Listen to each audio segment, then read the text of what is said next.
빚을 어떻게 갚아야 되지? 라는 생각도 들기도 하고 진짜 내 생활이 없어질 수도 있겠구나라는 생각까지 하게 되더라고요. 부동산도 많이 어렵죠. 진짜 지금 현재로서는 진짜 허리띠 메고 뭣도 메고 막 쫄라 메고 해도 지금 상황이 좀 많이 어려워요.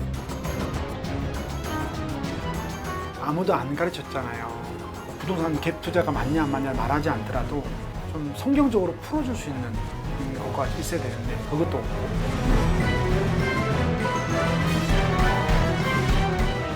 성경에서 하나님과 재물을 겸하여 섬길 수 없고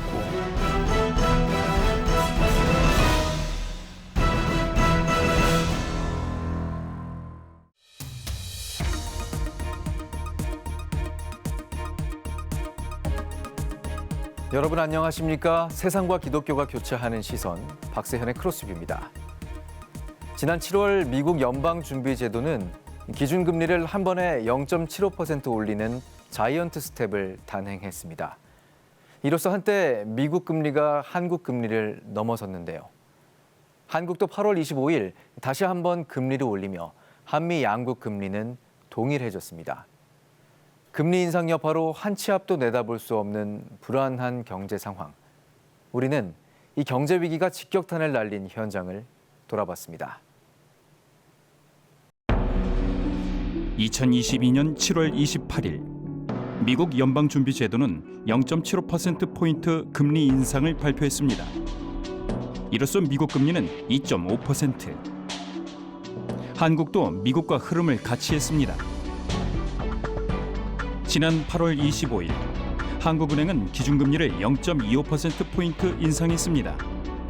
기준금리를 한 번에 0.5%포인트 인상하는 빅스텝을 사상 처음으로 단행한 지 약 한 달 만입니다. 기준금리를 4차례 연속으로 올린 일도 역사상 최초입니다. 이번 인상으로 지난달 역전됐던 한미 기준금리는 다시 같아졌지만 불안한 경제 상황은 여전합니다. 기준금리 상승에 직격탄을 맞은 분야는 부동산입니다. 서울 부동산 정보 광장에 따르면 올해 부동산 거래량은 7월 기준 3,246건으로 전년 8월 대비 약 65% 하락한 수치를 기록했습니다. 서울 시내 한 부동산을 찾아가 봤습니다. 혹시 지금 부동산 거래가 많이 위축되고 있다고 하는데 네. 현장에 계시면서 실제 어떠신지 좀 궁금해가지고. 아주 안 좋습니다. 주변 아시는 사장님 분들께서도 그만두시려고 하시는 분이 있습니다. 하지만 본인의 이제 월세 부분, 나머지 임대차 기간을 못 맞춰가지고 그만두시질 못하시는 분들도 있고, 그리고 권리금을 과도하게 주고 들어오신 분들 같은 경우에는 그 권리금이 아직 아까워가지고 그만 못 두시는 분들도 있거든요. 생계를 위협받을 만큼 시장이 위축됐다는 현장의 증언. 좀 더 자세한 이야기를 듣기 위해 인터뷰를 요청했습니다. 서울 시내 전체적으로도 아주 매매 거래 건수가 거의 안 되고 있다고 보시면 될 것 같고요. 전세도 마찬가지 금리 인상 때문에 대부분 전세자금 대출 받아서 들어오시는 걸 되게 꺼려하십니다. 특정 업체에 한정된 이야기일까? 거의 대출 받아서 이제 들어오겠다는 분들은 많았는데 지금 전세 손님이 많이 대출 받아서 이제 전세를 들어오겠다 손님을 많이 줄었고 거의 월세 손님 이제 보증금이 약하고 월세를 더 내서 들어오겠다라는 고객들은 많이 들어오고 있어 지금 현재. 연속되는 금리 인상에서 이어진 거래 절벽. 부동산 현장은 수치상으로 드러난 침체 상황을 고스란히 보여주고 있었습니다. 운영위기에 처한 공인중개사와 임차인을 비롯해 서민들은 불확실한 미래 가운데 불안해하고 있었죠. 그런데 이번 위기 가운데 유독 눈에 띄는 집단이 있습니다. 이른바 영혼까지 끌어 대출받은 영끌족과 빚내서 투자한 비투족들입니다. 우리 취재팀은 영끌족과 비투족 현실을 살펴보기 위해 현장을 직접 찾아가 봤습니다. 서울 영등포구. 올해 29살 지인 씨는 전셋집을 얻기 위해 2억 8천만 원을 대출받았습니다. 지금 현재 제가 2억 8천 정도를 대출을 받았고요. 그리고 제 실입주금이 7천만 원 정도를 포함해서 지금 전세를 얻어 있는 상태이고, 정말 최대로 받을 수 있을 정도로 정말 대출을 받아서 그렇게 지금 집을 구했습니다. 직장을 다니기 위해 무리해서 마련한 집. 빚을 생각하면 마음이 무겁기만 합니다. 월세를 내기에는 월세도 솔직히 너무 비싼 사정이어서 전세를 들어가고 싶어서 지금 알아봤는데, 그래서 제가 원하는 지역에는 진짜 없는 상황이었고, 정말 최대로 알아봐서 거의 저는 똑같은 중개사분과 4일, 5일을 만나서 집을 10개, 15개 정도까지 보면서 집을 구한 상태였거든요. 그래서 굉장히 집 찾는 게 이렇게 힘들구나를 다시 한번 깨달았습니다. 집을 알아봤는데 앞을 바라보며 살아야 할 20대. 3억 원 가까운 빚은 어느 정도의 무게로 다가올까? 사실은 진짜 많이 힘들 것 같아요. 이제 곧 이사를 가게 되고 대출을 받게 되면 그만큼의 이자를 또 내야 되는 거잖아요. 근데 저희 월급은 한정이 돼 있고 대출 이자는 점점 늘어가니까, 이게 만약에 중간에 또 금리가 또 올라가거나 하게 되면 이 대출을 어떻게 갚아야 되지? 라는 생각도 들기도 하고, 진짜 약간 내 생활이 없어질 수도 있겠구나라는 생각까지 하게 되더라고요. 서울에 거주하는 직장인 고현정 씨. 집값 상승 시기에 4억 원을 대출받아 집을 구매했습니다. 제가 작년에 7억짜리 집을 샀어요. 근데 대출 사과까야 하고 부모님한테도 손을 빌려서 집을 사는데, 원래 집값이 좀 떨어지면 사려고 했어요. 근데 떨어질 기미가 안 보이는 거죠. 결국 부모님한테도 대출을 부탁해서 답답한 상황이죠. 부모님 명의로 대출까지 부탁해 집을 구매한 현정 씨. 결국 가정 불화로까지 이어졌습니다. 지금 7억 주고 산 아파트가 6억 3천만 원이나 됐단 말이에요. 이거 진짜 이자도 내야 되고 요즘 매일 싸워요. 돈 때문에 이혼까지 갈 뻔했어요. 아파트 구매 후 예상했던 미래와는 전혀 다르게 흘러가는 현실. 현정 씨는 하루하루가 두렵습니다. 왜 부담이 없어요? 부담이 있지. 매일 답답해요, 진짜.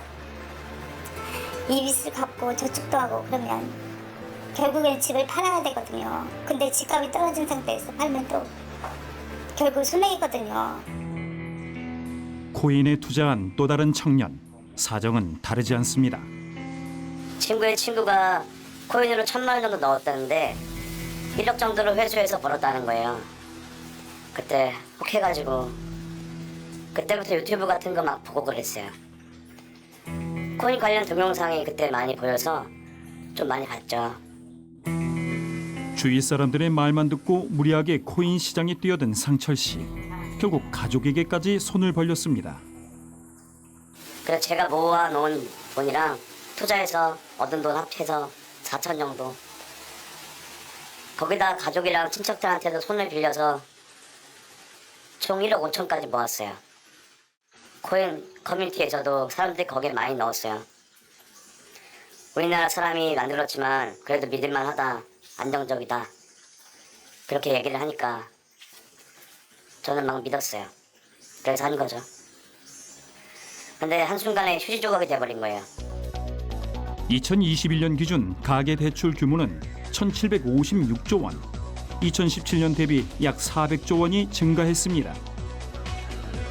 개인 파산 회생을 전문으로 다루는 한 변호사. 올해 금리가 오르면서 개인 파산 관련 문의가 급격히 늘었습니다. 이 중 80%는 2030 세대입니다. 가장 많은 예는 집을 지키면서 회생을 할 수 있느냐, 이 부분에 대한 상담이 굉장히 많고요. 두 번째는 주식이나 코인 투자로 손실을 봤는데 그럼에도 불구하고 회생이 가능하냐, 이 두 가지 질문이 굉장히 많은 상황입니다. 더 큰 문제는 지금부터입니다. 정부는 코로나 팬데믹 기간 동안 대출 채무 변제 기한을 지속적으로 연장해 주었습니다. 그런 대출 채무 기한 만료가 올 9월에 도래하게 되는데요. 만일 그 변제 기한 연장이 이루어지지 않는다고 한다면 올 하반기부터는 회생 파산 사건이 급증할 것으로 예상되고 있습니다.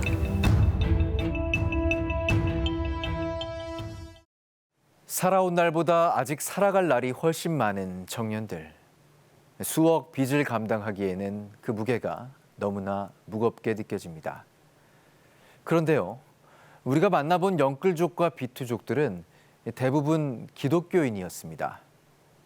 영끌을 하게 된 계기와 지금 겪는 위기감, 앞으로의 불확실성까지 이 기독교인들이 느끼는 감정은 비기독교인과 다를 바 없었죠. 세상과 구분돼야 할 기독교인들. 이 영끌 현상 가운데 세상과 같은 모습으로 살아가는 이유는 무엇일까요?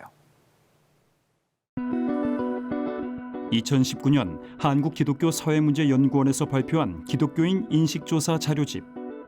응답자들에게 경제관에 있어 기독교나 교회의 가르침에 영향을 받았는지 물었습니다. 영향을 받지 않거나 잘 모르겠다고 응답한 비율이 57.7%로 절반이 넘습니다. 또 경제적 부가 하나님 축복인지 묻는 질문에는 잘 모르겠다는 답변이 28%로 답변 항목 중 가장 높은 비율을 차지했습니다.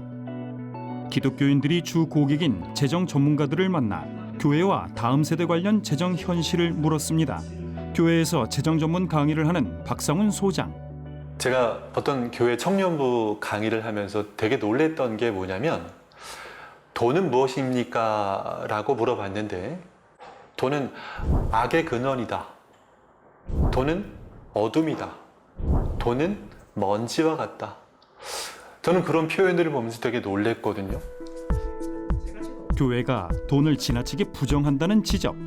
또 다른 전문가는 교회가 돈에 관해 무관심하다고 꼬집습니다. 헌금만 잘하면 모든 것을 잘하는 것처럼 이렇게 뭐 설교나 이제 그런 분위기가 형성이 되어 있는 것 같습니다. 하지만 헌금 외에 나머지 부분에 대해서도 하나님께서 주신 것인데 이제 그것을 어떻게 관리하느냐의 문제도 좀 관심을 좀 가져야 되는데 전혀 거기에 대한 관심이 전혀 없는 것 같고요. 돈 걱정 없는 우리집 지원센터 김의수 센터장. 아무도 안 가르쳤잖아요. 부동산 갭 투자가 맞냐 안 맞냐 말하지 않더라도 좀 성경적으로 풀어줄 수 있는 거가 있어야 되는데 그것도 없고 교회가 안 가르치면 사람들은 하게 돼요. 나가서 누구랑 똑같이 하는가 하면 세상과 똑같이 한단 말이에요. 교회의 무관심은 시대적 상황과도 무관하지 않습니다. 부모님 세대는 예전에 금리가 10% 넘었어요. 부동산 가격이 안 비쌌잖아요. 그래서 루틴이 간단했어요. 결혼하고 열심히 아끼고 이래서 적절한 대출을 끼고 집을 사면 집은 또 오르고 그리고 직업도 다 구할 수 있었고 뭐 이런 개념이었거든요. 돈과 관련해 교회에서 답을 찾지 못한 다음 세대들. 결국 기준 삼을 대상은 세상밖에 없다고 전문가는 진단합니다. 크리스찬들이 이 돈에 대한 관점도 남들이 만약에 뭐 부동산으로 차익이 얼마 났다, 시세가 뭐 매덕 올랐다, 나도 가만히 있으면 안 되겠다, 뒤처지면 안 되겠다라는 거 우리가 포모 증후군이나 하잖아요. 이 포모 증후군 때문에 무리하게 대출받아서 연끌해서 비투해서 투자를 한다는 거죠. 실제 청년들 생각은 어떨까? 우리는 한 여름 집회 현장에서 교회 청년들을 만날 수 있었습니다. 저는 뭐 그게 그렇게 뭐 나쁘다고 생각은 하지 않고 하나님 안에서 뭐 기도해보면서 응답 받고 뭐 하면은 뭐 문제 없지 않나. 그냥 모르는 무지해서 안 하는 것보다 알고 내가 이게 어떤 의미인지 알고 하면은 충분히 의미 있지 않을까. 네, 어떤 의도로 내가 하는 것인가 이게 중요한 것 같아요. 네. 일단 저는 투자를 안 하고 있어서 저는 그런 곳에 투자하는 것보다는 약간 헌금으로 차라리 섬기는 걸 건축 헌금이나 뭐 이렇게 섬기는 쪽으로 더 많이 하고 있어서 저는 그렇게 찬성하고 막 그러진 않는 편이거든요. 그냥 저는 제 삶에 만족하고 있어가지고 차라리 헌금으로 섬기자는 쪽이어서 그렇게 참여하지는 않고 있습니다. 투자, 나아가 돈과 관련해 각자 다른 생각을 가지고 있는 청년들. 하지만 일치하는 답변이 있었습니다. 혹시 교회에서 관련된 교육을 들으신 적이 있나요? 전혀 없는 것 같아요. 저는 따로 교회 규모가 크진 않아서 따로 교육을 듣거나 그러진 않고 있어요. 저희 교회 내에서 그런 주제로 뭐 따로 그런 적은 없었던 것 같아요. 교회에서 재정 관련 교육을 듣지 못했다고 입을 모으는 청년들. 그렇다면 무엇이 청년들의 재정관념을 만들까? 혹시 사회에서 이제 주변 지인분들 중에 주식으로 부동산으로 성공하신 분들을 보면 좀 동조되거나 그러진 않으세요? 사실 많이 동조되죠. 저도 예전에 작게나마 조금 주식을 해보고 싶은 마음이 있었고 제가 아마 커도 주식을 막 잘못됐다라고 생각하기보다는 저도 뭐 큰 돈은 아니더라도 계속 해보지 않을까 생각은 듭니다. 넓게는 경제, 좁게는 부동산과 주식, 코인 투자. 현실을 살아가는 청년 기독교인들은 이 주제와 관련해 선명한 기준을 세우지 못했습니다. 오히려 시간이 갈수록 그 기준은 희미해지고 있었죠.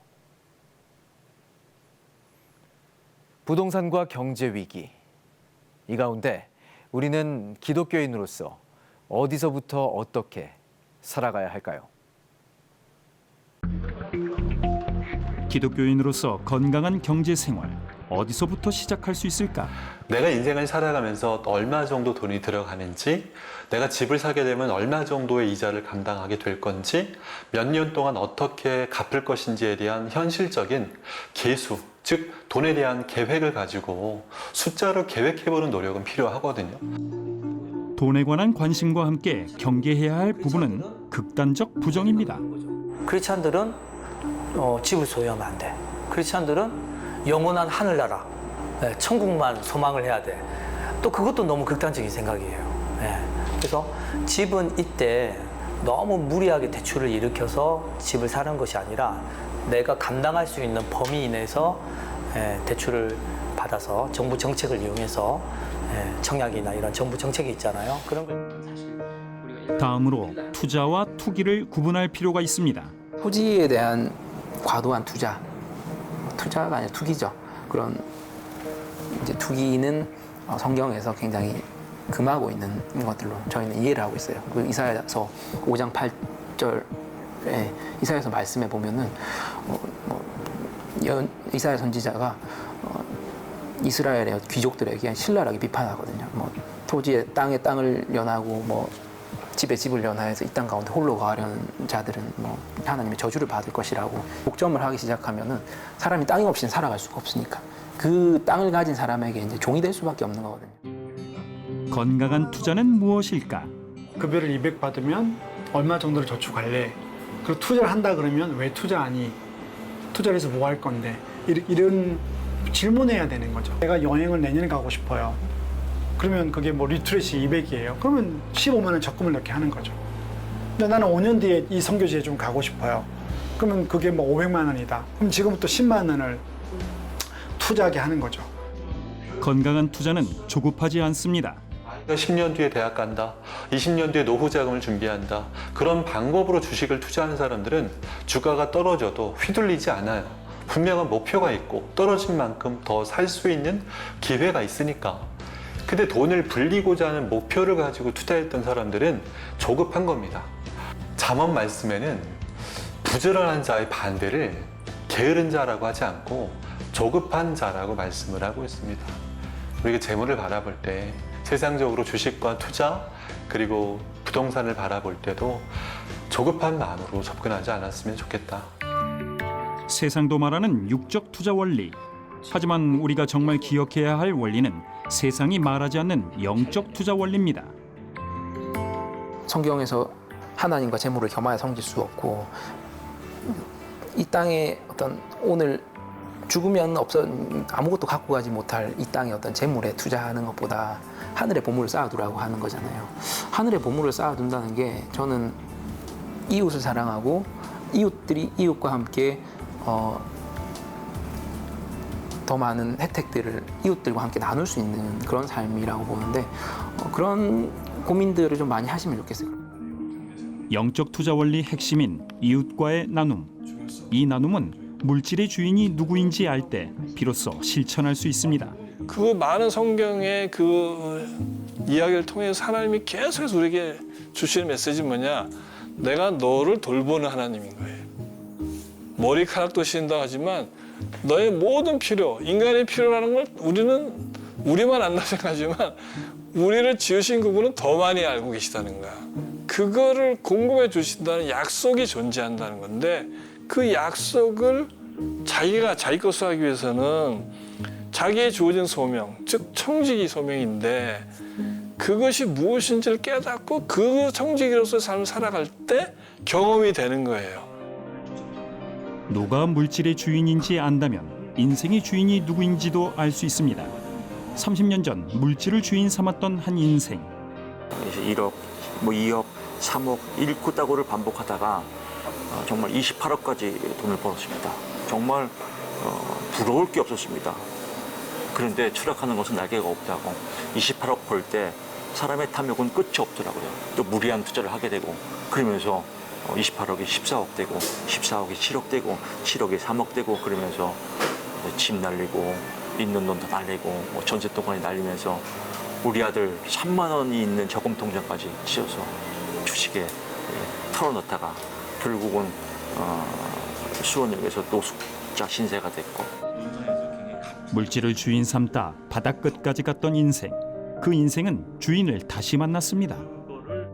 2007년도 10월 7일 날 새벽 묵상 시간에 이사야서의 말씀으로 하나님께서 말씀을 주셨어요. 내가 패역한 너를 내 얼굴 가리고 그동안 지켜봤지만 이제는 내가 너를 직접 인도하마 너뿐만 아니라 네 주변에 있는 사람을 다 평강을 얻으리라. 그 말씀을 붙잡고 지금 중독의 2%를 끊고 자유로운 영혼을 살고 있습니다.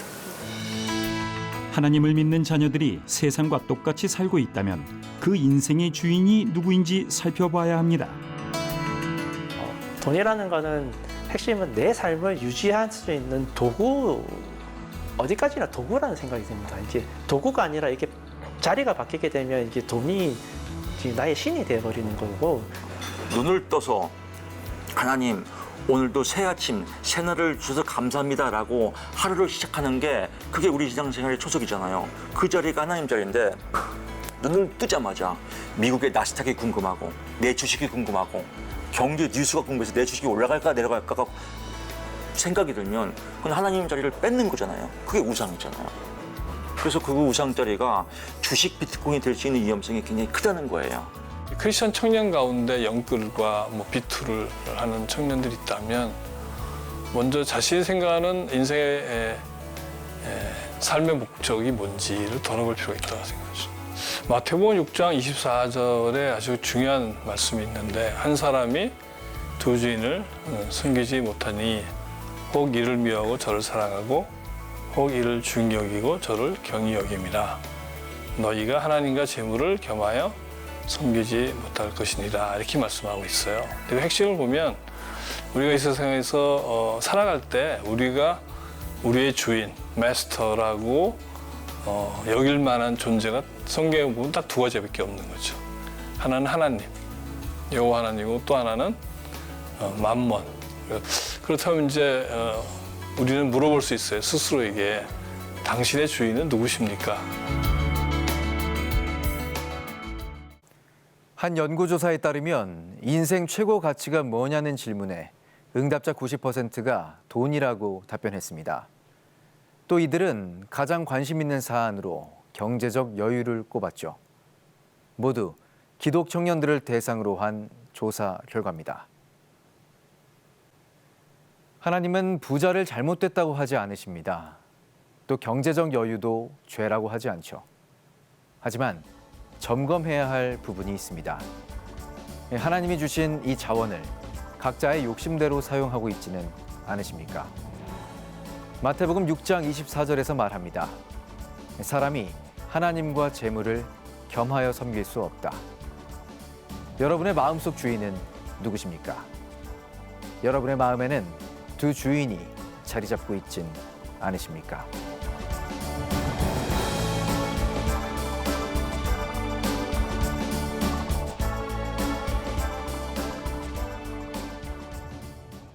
이 프로그램은 여러분의 미디어 선교 후원으로 제작되었습니다.